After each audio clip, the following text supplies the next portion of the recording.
Hola alumnos de primero, aquí están las instrucciones para los dos trabajos que corresponden a esta semana, ¿ok? Si nos vamos a las planeaciones que adjunté en Google Classroom para que te vayas ubicando, en la clase número 1, inciso A de actividades, dice ver el video explicativo, pues es este, ¿no? Es el primer paso. Luego en el B dice responder las preguntas del inicio en la libreta de la página 42. Entonces te vas a la página 42 y es la secuencia 7 que se llama guetos y campos de concentración. Aquí vamos a estar viendo todo lo relacionado con el Holocausto, o sea, la matanza de aproximadamente 6 millones de judíos a manos del régimen nazi de Adolf Hitler, ¿no? En la primera parte entonces dice que observes la imagen y te hace unas preguntas. Dice qué muestra la imagen y ahí puedes ver, la vas a describir. O sea, ¿qué está mostrando? ¿Hay gente? ¿Cuánta gente? ¿Qué tipo de gente?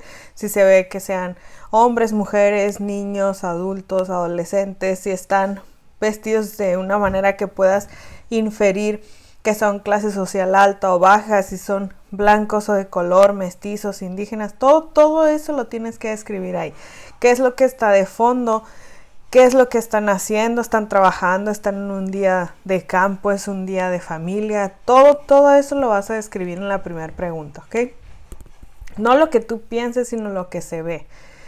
Y luego dice con qué valores se asocia lo que aquí se muestra. Por ejemplo, son valores... la imagen nos está hablando del trabajo, del amor, de la nación, de la familia. ¿De qué nos está hablando la imagen? ¿De qué clase de valores? Ahí los vas a poner. ¿Qué efecto busca producir en el espectador? Todo lo que es propaganda, y lo puedes ver diario con los anuncios que nos bombardean de los productos. Propaganda es hacer anuncios para atraerte hacia cierto producto o en este caso cierta idea, ¿no? Que en este caso es la idea de la ideología del nazismo. Aquí, por ejemplo, dice ¿qué efecto busca producir? Cuando tú miras esa imagen, te sientes tranquilo, te sientes identificado, sientes rechazo a esa imagen, te parece que no es un buen ejemplo o qué es lo que sientes cuando ves esa imagen, ¿sí? Luego dice, ¿por qué esta imagen es considerada propaganda? ¿Crees al ver esta imagen que te están vendiendo una idea de algo que lo quieren hacer ver como perfecto? Eso puede ser tu respuesta, ¿no? Si sí o si no, ¿por qué? Y la última, ¿cómo supones que lee este tipo de imágenes el historiador? O sea, si tú fueras un historiador y te encontraras esta imagen de la Segunda Guerra Mundial, ¿qué datos te proporcionaría? ¿Para qué te serviría esta imagen? ¿Cómo la ibas a interpretar? ¿Okay? Esa es la primera parte del inicio y es lo que corresponde al inciso B de los trabajos del primer día, ¿sí? En el inciso C dice que con base en lo que te voy a explicar en el video contestes el desarrollo. Y ahí hay unos conceptos donde dice objetivo, unos conceptos que dicen ideología nazi, propaganda, fascismo, caudillo, bla, bla. Bueno, ya dijimos el primero, ¿no? Propaganda es bombardearte con anuncios, y por anuncios me refiero a carteles, imágenes, sonidos, canciones, etc. En ese tiempo no está la tecnología de los anuncios que tenemos ahorita en televisión o en internet, pero sí hay anuncios sobre todo impresos, ¿no? Que quieren hacerte creer que cierta idea o producto es la mejor y que te conviene. Eso es una propaganda. En el caso de los partidos políticos, la propaganda es para que te hagas de ese partido, ¿no? Por ejemplo, en México hay propaganda del PRI, del PAN, del PRD, y todos te van a decir que son el mejor partido o tu mejor opción. En la Segunda Guerra Mundial había propaganda por parte de los nazis, de los fascistas, de los socialistas, y todos querían hacerte creer que ellos eran la opción más viable para dirigir la nación a la que pertenecías, ¿ok? La primera, entonces, ideología nazi, que bueno, es la base de todo el tema que estamos viendo aquí. Primero, ¿qué es una ideología? Una ideología En realidad es más fácil de lo que se oye porque nada más es un conjunto de ideas, creencias, ideas o emociones que pueden identificar a cierta persona, grupo o institución o colectivo, ¿no? Por ejemplo, en este caso la ideología es ideología nazi y quiere decir que los nazis, los que se identifican con esa ideología, tienen ciertas ideas en común, no están de acuerdo en ciertas cosas que los van a distinguir del resto de los que dicen que no son nazis, ¿ok? ¿Cuáles son esas cosas que a ellos los van a distinguir? Bueno, ahí podemos ver que te van a preguntar sobre los nazis y sobre los fascistas. Cuando decimos nazi, en realidad los nazi es un partido político de Alemania que tiene como dirigente a Adolf Hitler, ¿sí? Es un partido que sigue otras ideologías a su vez, como la ideología fascista y el totalitarismo, que ahorita vamos a ver qué es. Entonces, cuando hablemos de la ideología nazi, en realidad vamos a estar hablando de un partido político alemán que sigue una ideología a su vez totalitarista y fascista, ¿ok? Ahora, ¿qué es el fascismo? El fascismo es una ideología que surge durante la Segunda Guerra Mundial, sobre todo se afianza en la Segunda Guerra Mundial. En Italia, su representante es Benito Mussolini. ¿Y cuáles son sus características? Te voy a pedir, por favor, que apuntes esto en tu libreta. Espero que la tengas ahí a la mano, si no, corre por ella o anótalo ahí en la computadora y luego lo pasas a la libreta, ¿ok? Características de la ideología fascista sería el título y pones la lista que te voy a decir, ¿no? Primer característica, exaltación de la figura única como líder. Exaltación de la figura única como líder. Hasta ahí. ¿Qué quiere decir? Que va a haber una persona, que también se le llama caudillo, va a haber una persona que va a atraer a la gente hacia la ideología. Esta persona, como Adolf Hitler, es una persona muy carismática, que a la gente le cae bien, que habla muy bien hacia los discursos que hace hacia la gente son muy buenos, engancha a la gente, tienen como un imán con la gente, son muy populares y la gente entonces los sigue y los adora como si fueran algo más allá de casi un ser humano, ¿no? A lo mejor puede llegar al extremo de como dioses, pero no necesariamente, pero sí como alguien muy diferente al resto de la sociedad, ¿no? Que quizás hasta tenga poderes extranormales, etcétera. Un ejemplo de la Segunda Guerra Mundial pues es Hitler y un ejemplo ahorita es Kim Jong-un en Corea del Norte, ¿no? Que es venerado, ese sí, como una figura religiosa también, prácticamente, ¿no? Ok, entonces la primera característica es que va a haber un sujeto que va a ser el portavoz del movimiento y que va a ser quien atraiga a la gente al movimiento, ¿sí? Y luego, punto número 2, ponle ahí, nacionalismo exagerado. Es decir, cuando nosotros nos sentimos mexicanos y defendemos a nuestro país y etcétera, etcétera, está bien, estamos dentro de lo normal. De hecho, se espera que así sea, ¿no? Pero cuando empezamos a decir que nuestro país es mejor que todos los otros países y que entonces deberíamos de mandar en los demás países, ese ya es un problema, ¿no? Ahí ya estamos siendo imperialistas, es decir, ya queremos conquistar a otros países para que sean nuestros, porque creemos que el de nosotros es mejor. Esa es otra característica del fascismo. Los fascistas son imperialistas. Ellos dicen, nuestra nación es mejor que las demás, por lo tanto, todas deberían de ser como nosotros. Esa es una característica de los fascistas, ¿ok? Punto que sigue, ponle ahí, participación de las fuerzas militares. Es decir, para el fascismo es fundamental contar con un ejército fuerte al que la gente le tenga miedo. Piensa en Corea del Norte nada más, para un ejemplo actual, ¿no? Los fascistas no pueden arriesgarse a que alguien hable mal del fascismo o del sistema. Necesitan tener un ejército que cuando alguien quiera desobedecer, pues ya te imaginarás qué le va a pasar, ¿no? Lo van a encarcelar, lo van a meter a un campo de concentración, lo van a exiliar, o sea, correr del país, o casi siempre pues lo van a matar, desaparecer, ¿sí? Los fascistas necesitan hacer uso de un ejército que sea fuerte, muy muy fuerte. ¿Y quién va a dirigir el ejército?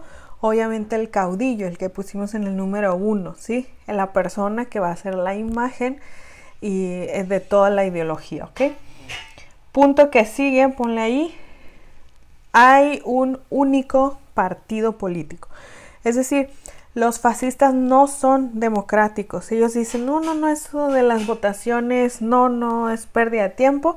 Aquí manda el caudillo, ¿no? Entonces, no necesitan nada de elecciones ni nada de eso y por lo tanto estorban otros partidos políticos. ¿Qué les va a pasar a los que quieren hacer otro partido? Pues los van a desaparecer con el uso del ejército, ¿sí? Hay un solo partido político. En Alemania el partido político era el partido nazi, ¿no? Nacional Socialista. Y luego, punto que sigue por ahí,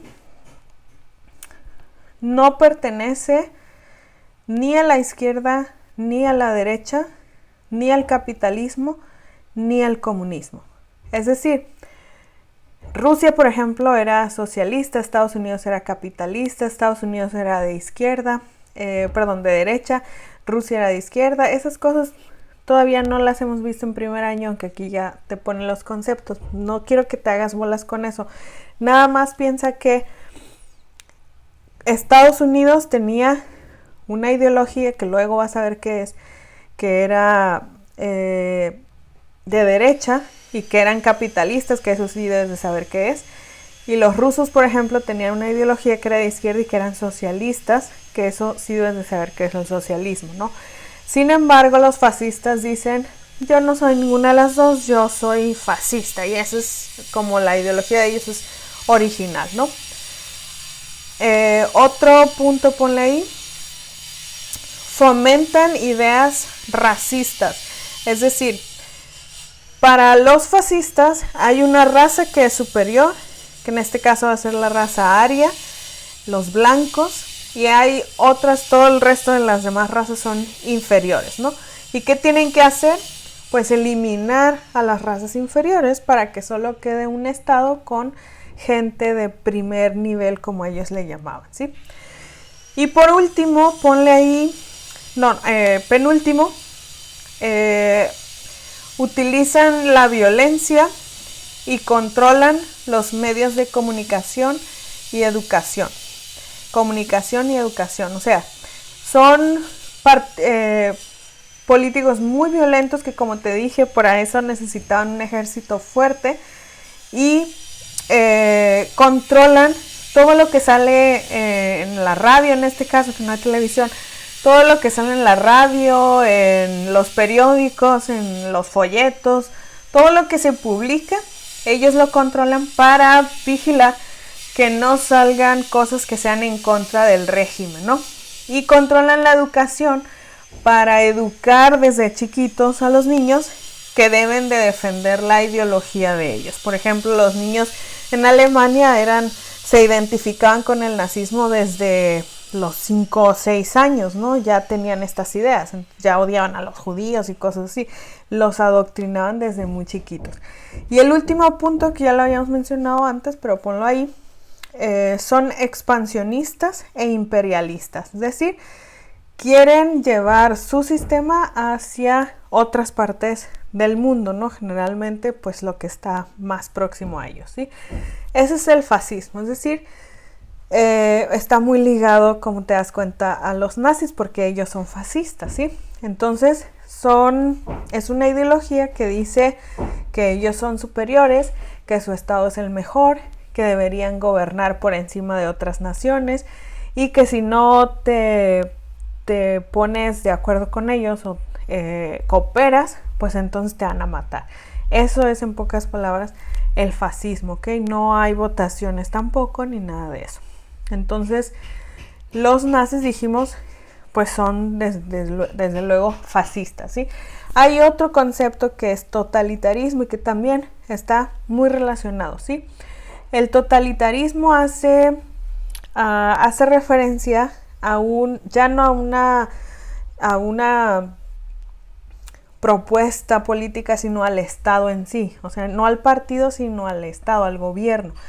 Y por totalitarismo se entiende que es un gobierno que no es democrático, porque es fascista, ya lo dijimos, que no permite que haya elecciones ni diferentes partidos políticos y, odia a la democracia. Ponle ahí también como subtítulo totalitarismo. Inciso A, odio a la democracia. O sea, no quieren tener elecciones, ¿no? Porque ya lo dijimos en el fascismo, ¿quién es el que manda? Pues el caudillo, ¿sí? Inciso B, ponle ahí, sistema de partido único, que es lo mismo que en el fascismo, ¿no? Nada más hay un partido político. Inciso C, control total de la sociedad por parte del partido. Es decir, en el totalitarismo, el Estado controla qué libros lees, qué periódicos lees, qué información te llega, cuándo puedes salir, incluso a qué grupos te puedes afiliar, qué te van a enseñar en la escuela, todas las cosas que para nosotros estamos acostumbrados a que son decisiones personales. En un Estado totalitario eso no existe, ¿sí? El Estado va a controlar. Incluso controlan con quién te puedes casar, incluso hasta ese nivel de control llegan los estados totalitarios. La diferencia entre los fascistas y los totalitarios, por ejemplo, es que Rusia no es fascista porque no cree en las razas superiores, pero sí es totalitarista porque en Rusia, luego vamos a ver, el que toma el control del Estado, que es Stalin, controla toda la población, ¿no? Controla absolutamente todos los aspectos de la vida social. Punto que sigue, ponle ahí, culto al líder, que ya lo dijimos en el fascismo, ¿no? El líder, por ejemplo, en Rusia va a ser Stalin, en Italia va a ser Mussolini, en Alemania va a ser Adolf Hitler, y así hay muchos otros ejemplos. Si nos vamos al ejemplo más quemado que hay ahorita, que es el de Corea, pues es Kim Jong-un, ¿no?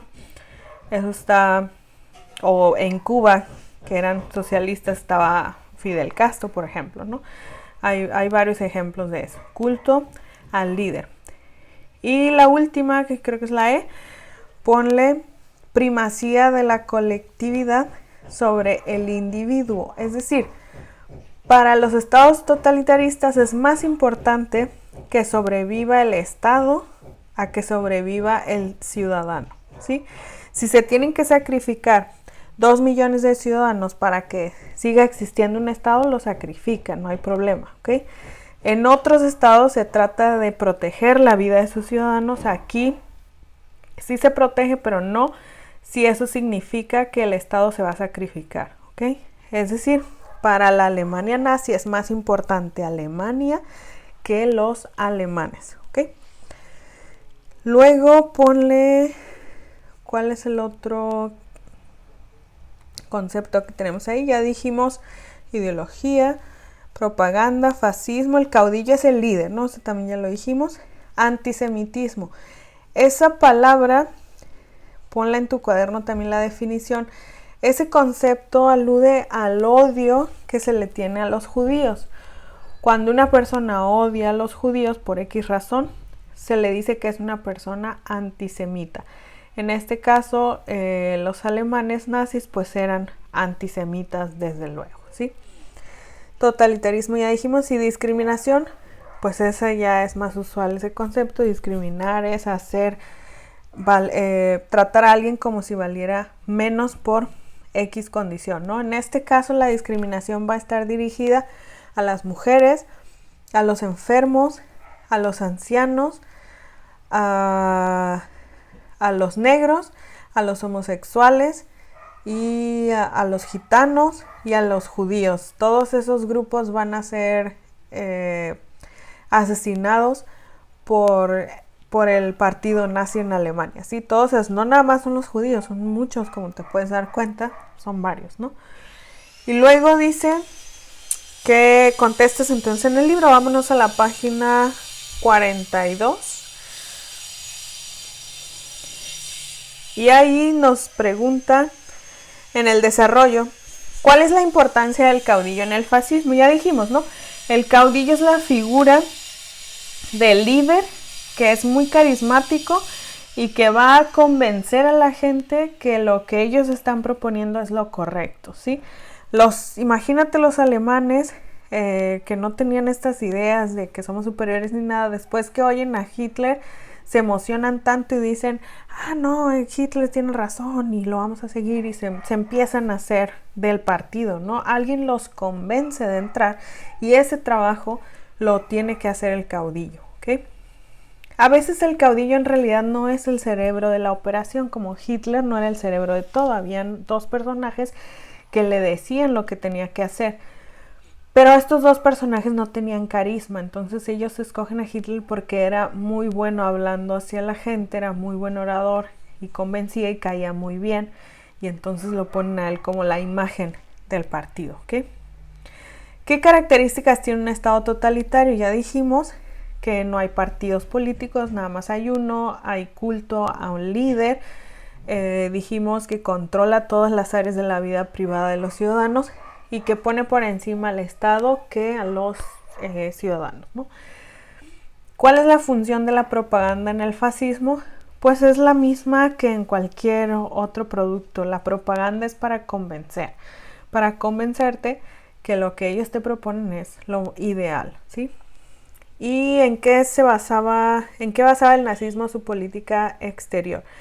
Ahí yo te voy a decir, porque esa creo que no está muy clara en el libro, pero su política exterior eran como tres cosas básicamente, ¿no? La primera era crear un gobierno de alemanes puros, es decir, no mezclados, no mestizos, que sean raza aria, que sean blancos puros del norte de Europa, ¿ok? Que el gobierno estuviera nada más gente que fuera de la raza aria y de nacionalidad alemana. Ese es el primero, crear ese tipo de gobierno. Y luego, para eso, si era necesario traer alemanes que estuvieran desbalagados por otro lado, se los iban a traer, ¿no? Y luego era dominar Europa occidental y parte de Europa oriental. Ellos le llamaban el espacio vital. El espacio vital para ellos significaba el territorio que necesitamos para vivir los alemanes como nos merecemos, ¿no? Digámoslo así. Y ellos consideraban que ese espacio abarcaba Europa occidental y parte de Europa oriental. Obviamente, para reconquistar ese espacio, para conquistar más bien ese espacio, era necesaria una guerra para la que se estaban preparando y la que hicieron después, ¿no? Que fue la Segunda Guerra Mundial. Y otro punto ahí, que la raza inferior, las razas que ellos consideraban inferiores, había tres opciones. O los corremos, que es como la opción más humanitaria, ¿no? Correrlos del país, esa es una. O los esclavizamos, que fue lo que hicieron en los campos de concentración durante la Segunda Guerra Mundial, o los esclavizamos dentro de nuestro territorio, hablando como si fuéramos alemanes. Y la tercera, pues los destruimos, que es la más fea, ¿no? O sea, van niveles ahí. Y durante la Segunda Guerra Mundial, ya sabes tú que sobre todo hicieron las dos. Los que alcanzaron a irse se fueron, pero los que no fueron esclavizados en los campos de concentración y fueron también exterminados, ¿no? Ese era el otro punto de su política exterior. Entonces tenemos, repito, número 1, hacer un gobierno de alemanes, constituir un gobierno de alemanes puros. Número 2, conquistar el espacio vital que ellos llaman, que es Europa occidental y parte de Europa oriental. Para eso era necesario hacer una guerra, para lo que estaban preparándose. Y el último punto las 3 opciones que tenían para las razas inferiores, ¿no? Correrlos, o sea, exiliarlos, expulsarlos, esclavizarlos o exterminarlos. Esas eran sus políticas exteriores, ¿ok? Y luego dice que leas lo de los contenidos y organizas la línea del tiempo que te está pidiendo. Ahí vas a leer sobre la persecución de los nazis, cómo los judíos fueron los nazis fueron tras los judíos y los metían en los campos de concentración y si alguien se rebelaba, pues lo mataban o exterminaban, por ejemplo, a los enfermos, todos los que no pudieran trabajar, enfermos, ancianos, niños, eran llevados a las cámaras de gas, donde les quitaban la ropa y los hacían creer que los iban a bañar, pero en realidad los bañaban en gas, ¿no? Y se morían ahí. Bueno, hay muchas, imagino has visto películas de eso. Más o menos sobre eso vas a leer y vas a hacer una línea del tiempo, ¿ok? Eso es el trabajo que corresponde a la primera clase, ¿ok? Hasta la página 43, que es donde estamos ahorita en las instrucciones.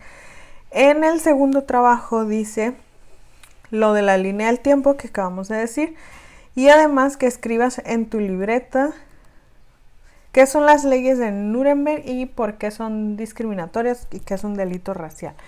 Estas leyes salieron, las puedes googlear, salen mucha información de ellas. Fueron publicadas en 1935 en Alemania por el Partido Nacional Socialista y son racistas y discriminatorias porque el objetivo de estas leyes era separar a los judíos del resto de los alemanes. Ahí es cuando empiezan a meter esta idea en el pueblo alemán que los judíos les llamaban ellos como lacras, que había o cánceres, les decían que había como tumores que había que extirpar del pueblo alemán porque eran nocivos, decían ellos, ¿no? Entonces ahí es donde empieza todo este discurso en contra de los judíos y se aplican leyes donde les prohíben tener relación con el resto de los alemanes. Por ejemplo, si nos vamos al artículo 1, no son considerados ciudadanos. Vámonos al 1, por ejemplo, estaban prohibidos matrimonios entre judíos y ciudadanos de sangre alemana, queda prohibido el comercio entre judíos y ciudadanos. Bueno, ahí empiezan un montón de prohibiciones para ir poco a poco coartando, limitando las acciones que podían hacer los judíos. Siempre ten en mente que los judíos en su mayoría eran muy ricos porque eran dueños de bancos. Entonces, pues claro, si tú quieres hacer una Segunda Guerra Mundial necesitas dinero y estás en la quiebra porque perdiste la Primera Guerra Mundial, es muy obvio que te vas a ir en contra de los que más dinero tienen para poder quedarte con ese dinero, ¿no? Más allá de cuestiones religiosas o de lo que fuera, ese es un motivo bastante fuerte para irte con un discurso en contra de los judíos. No es el único, claro, pero pues es uno que salta por lo evidente que es, ¿no? Y bueno, pones en tu libreta las características estas que ya más o menos te dije cuáles son, y el delito racial, que tiene que ver con delitos que se relacionen con un acto discriminatorio, ¿no? Por ejemplo, la matanza de los judíos, pues claro que es un delito racial. Si un mexicano o cualquier persona matara a un nativo, sería un indígena, sería un delito racial. Si nos matara a alguien por ser hispanos, sería un delito racial. Es cuando hacemos algo en contra de alguien por la raza a la que pertenece, ¿no? Difícilmente vamos a ver un delito racial en contra de los blancos, pero sí los hay, de vez en cuando sí los hay. No creas que nada más ellos son racistas y todos nosotros los mestizos, no. O sea, hay de ambos lados, ¿sí? Y esas son no las dos actividades, sino los dos trabajos con varias actividades cada uno que corresponden con esta semana, ¿no? Este video es para que hagas el apunte y puedas contestar las preguntas de tu libro. Si tienes dudas, recuerda que puedes publicar tus dudas en en la publicación de Google Classroom. En Instagram, si tienes el Instagram de historia, ahí yo contesto muy rápido porque cuando me mandas a veces correo, que también lo puedes hacer, se pierde entre los muchos correos que tengo. Pero los 3 canales sirven para resolver dudas: el Instagram de historia, el Google Classroom y el correo, ¿sí? No respondo dudas después de las 3 de la tarde, ni menos en fin de semana, porque luego me mandan dudas en esas horas y ya no las contesto, y que quizás no te sirva de nada que te esperes 30 o 24 horas hasta que vuelva a ser mi horario de trabajo y te conteste. Así que aprovecha que tienes desde las 7:30 hasta las 2:50 de lunes a viernes para mandarme tus dudas, ¿ok? Son muchas horas que tienes para preguntarme cualquier duda que te surja. Y para finalizar, por favor, sigue las instrucciones de cómo enviar los correos. Me siguen llegando correos que no los estoy revisando. No los voy a revisar porque tienes que aprender a seguir instrucciones. Además, no son instrucciones difíciles. En el asunto que va, trabajo número 1 o trabajo número 2. Nada más. Nada de secuencia, nada de página, nada del título, nada. Trabajo número 1 o trabajo número 2. Si vas a poner trabajo número 1, todas las actividades del trabajo 1 van adjuntas en ese correo. No un correo para el inciso A, un correo para... No. Todo va en el mismo correo, ¿sí? Las imágenes deben ser claras, con luz, que no estén desenfocadas, que se puedan leer. Si son del libro, que salga la página del libro, que se alcance a ver, o sea, que sea completa la foto de la página del libro, y que tenga tu nombre escrito con pluma en alguna parte de la hoja, donde sea, arriba, abajo, donde sea. Eso es para las fotografías del libro, ¿no? Y qué más, igual ahí te las voy a volver a poner. En el asunto debes de poner el número de trabajo, pero en la redacción del correo vas a poner tus datos, o sea, nombre, apellido, grado y grupo. Fulanito de tal, primero A, fulanito de tal, primero B. Porque yo no sé en qué grupo vas, no sé quién es el dueño del correo, que no son de los nombres, y no puedo estar buscando, ¿no? Las imágenes deben de estar giradas correctamente. Yo no voy a estar revisando así con el cuello torcido, y yo sé que yo las puedo girar, yo lo sé, pero no lo voy a hacer porque tú nada más tienes que girar los trabajos que tú me mandas. Yo tendría que estar girando las imágenes de 500 correos al día y no lo voy a hacer. Entonces, por favor, las imágenes tienen que estar giradas correctamente. ¿Sí? Si son verticales, así las debes de mandar. Igual ahí te las voy a escribir otras. Ya están publicadas todas estas cosas, ya están publicadas. Las puse el 24 de abril. Mira, aquí dice formato para enviar sus trabajos por correo, bla, bla. Lo voy a volver a poner de todas maneras, ¿sí? Y pues eso es todo. Si tienes dudas, me escribes dentro del horario de trabajo. Y nada más, ¿no? Por favor, manda tus trabajos antes de la fecha indicada para que no se te junten, y de preferencia hazlos dentro del horario de clases, ¿ok? Saludos y nos vemos en un video de la próxima semana para los otros 2 trabajos que nos quedarían en la quincena. Bye bye.